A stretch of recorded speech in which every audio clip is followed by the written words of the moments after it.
En devenant Premier ministre, Gabriel Attal s'est ajouté 2 titres à son palmarès.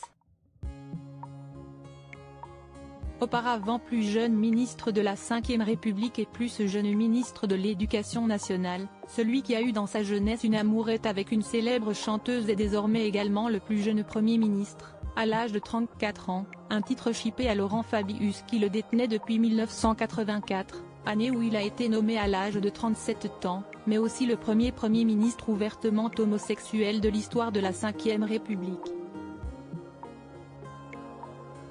Une orientation sexuelle que l'homme politique n'a jamais eu aucun mal à assumer, même s'il n'a pas dévoilé lui-même cette information, l'avocat Juan Branco l'ayant divulgué dans ses écrits, dans le but de nuire aux fidèles d'Emmanuel Macron. Si Gabriel Attal a toujours regretté de n'avoir pu faire son coming out dans les conditions de son choix, il n'a jamais démenti ou souhaité rester discret sur cette thématique, répondant aux questions des journalistes sur le sujet sans détour.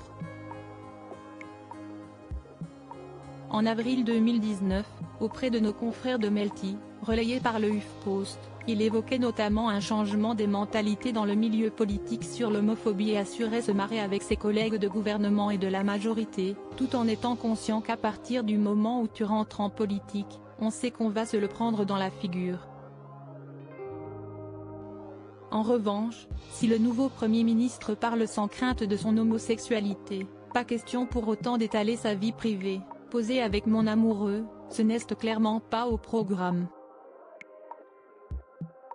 Pour ce qui est de l'homosexualité, j'ai toujours considéré qu'on pouvait l'assumer sans la revendiquer, avait-il déclaré auprès de nos confrères de Closer en 2018. Gabriel Attal a donc une ligne claire, discrétion ne veut pas dire se cacher. Le Premier ministre assume et est fier de qui il est. Gabriel Attal, Olivier Dussopt. Ces politiques ont parlé de leur homosexualité. Gabriel Attal, Premier ministre, sa nomination fait déjà polémique alors que la nomination de Gabriel Attal à Matignon fait déjà beaucoup parler au sein de la société. Elle n'a pas manqué également de provoquer le débat au sein même des hautes sphères françaises. Tandis que certains doivent saluer ce choix, considérant le jeune loup politique comme méritant, d'autres ont littéralement hurlé à l'idée de potentiellement être sous sa coupe, estimant qu'il était trop inexpérimenté pour le poste. Qu'à cela ne tienne, semble leur avoir répondu Emmanuel Macron, qui a eu l'idée de proposer ce poste à son jeune protégé et qui s'y est accroché malgré les critiques. L'avenir dira si le président a fait un bon choix ou non. Crédit photo, Stéphane Le Mouton.